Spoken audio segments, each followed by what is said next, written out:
How's everybody doing? Mike here. The channel is Let's Turn 2, and today I'm doing a little bit of a different video. In the past, I have done what I called Talking Tuesdays. I do have a playlist for it. I think it's maybe 5-6 videos where it's more so about talking baseball or telling stories than it is the cards. Well, today it's going to be kind of a mixture of both, but I thought the perfect day to put something like this out would be on a Tuesday. I was at my mom's recently, went down into the basement, and not really in a crawl space, but just for a visual effect, we'll call it a crawl space. That's the closest thing I can think of.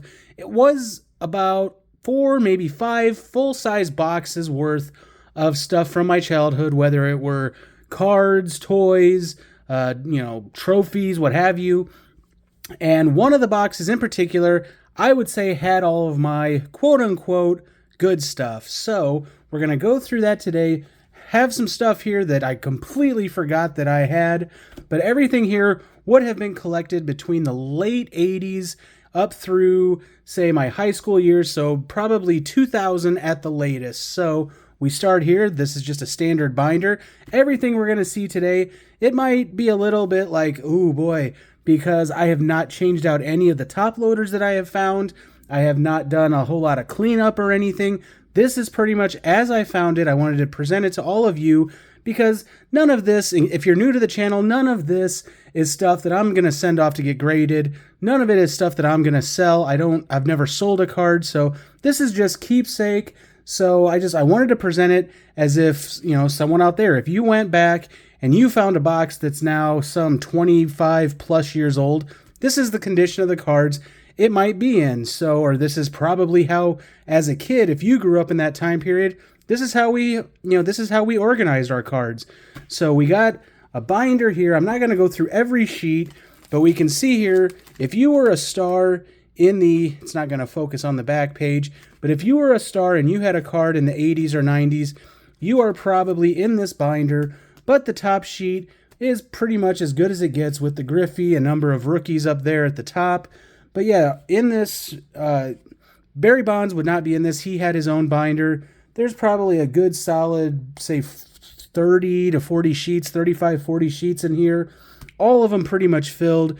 So you got to figure maybe around 300 cards, and that's pretty much what I had of Barry Bonds on his own. So even though I grew up in the St. Louis area, I am a Giants fan. So again, not going to go through all those sheets. I don't want this to be like an hour-long video or anything. But we're going to put that off to the side, and we're going to go on to the next couple of things, which I thought were pretty interesting here. Did not remember that I had any of these, so Collector's Choice. Upper Deck is still around, but they only focus on hockey, I believe, now. But they used to have another thing that they made, aside from just straight Upper Deck, called Collector's Choice. And I guess they sold these early versions of what would be like a blister pack, but they combined it with a team set. So this is, you see the New York Yankees up there. It has that special sticker of championship collection. This was from, you can see there, 1997.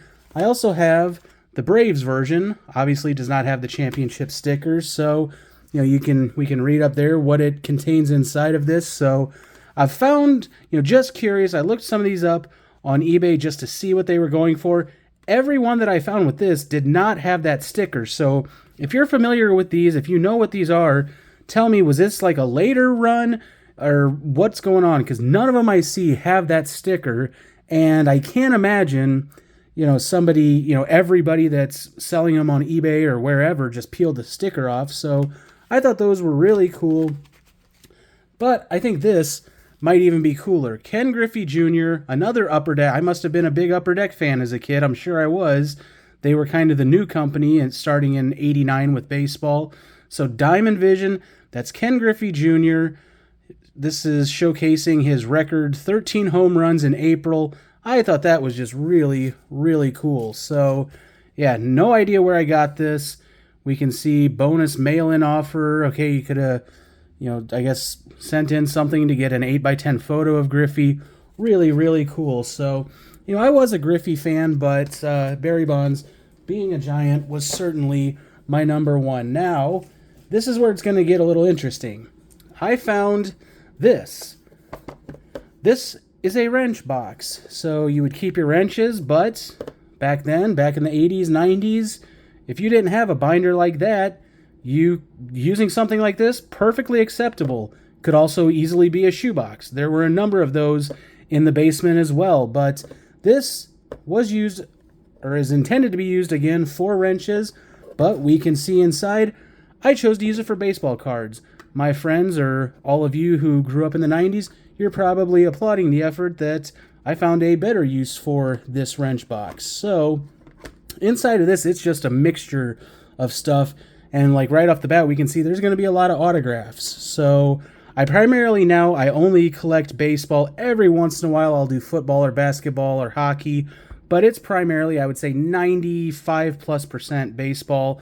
So the Rams, they came to St. Louis in the mid-90s, and I was all in. I became a big-time Rams fan, went to the Dome many, many times, and they did a signing locally not long after they were here. It was at one of the malls, and I got a lot of Rams autographs there, as well as waiting after the game at the Dome. So we see here Lawrence Phillips with an old-fashioned, screw-down case there. But that would be, again, these are all on card that I got in person. These didn't come from the company like that. And then we see here's just a rookie, collector's choice rookie of Derek Jeter, Upper Deck, all over the place in this video. Got a Kobe Bryant in a one-touch. So actually, I do think I did swap a one-touch out for this. This one was in a pretty rough screw-down case, so they didn't have one-touches back then, but this is one change that I did make. I put the Kobe in a one-touch. So that's from Skybox Z-Force. Very nice. Here's a destroyed screw-down case with an old Sports Flicks card, Ozzie Smith and Cal Ripken Jr., and look at this. It's a Jerome Bettis autograph, but you can see the autograph is about 40 to 50% faded. I would have gotten that on with I guess just a Sharpie or something, but still, Jerome Bettis. He was only in St. Louis with the Rams, I think, for 1 year, but I guess I got lucky and was able to get his autograph. And now, for my Giants, Sean Estes. I always had there was always a spot for me with Sean Estes. He was a left-handed pitcher. I was left-handed. I pitched in Little League, so definitely like Sean Estes. I would have gotten this after a game at Busch Stadium #2. There's just Greatest Heights. Is that what that says? Greatest Heights. Upper Deck Michael Jordan card. We've got a Kevin Carter on-card autograph. Again, would have gotten this in person. Bill Miller. Another Kobe Bryant rookie from Fleer Ultra. There's a Kevin Garnett rookie. Again, I didn't swap out any of these top loaders, so I will eventually. I'll get all these in brand new ones, like I did that Kobe. But yeah, I just wanted you guys to see what 25 or so years might do to a top loader. So there's a Michael Jordan Topps 40, nice. Airtime Departure Runways, Michael Jordan. All right, we go now into Cardinals autograph, Ozzie Smith, very nice. And look at that one touch. That's basically orange, right? But you can see Hall of Famer Orlando Pace. I remember getting this one after a game, so I definitely remember that. Got Willie McGee, again, autograph. These, I guess, are all autographs. Mark Grace for the Cubs. I have a friend, very big Mark Grace fan. Jason, that one has you written all over it. Not literally. It has Mark Grace written on it, but all right. We got another Michael Jordan Upper Deck card there. There's a die cut Jordan. Very cool. Another, what is this? Predictor. Okay. The baseball Upper Deck rookie. Really nice. And then, I have no idea. This had to have come out of a pack. Junior Herndon, Team Best. This is probably like one of the original, like when they first started doing autographs in packs, 1999. I bet that's one of the first autographs you could get from a pack. And another, I'm not sure if that's a rookie card or not, but really cool card from Upper Deck of Kobe Bryant.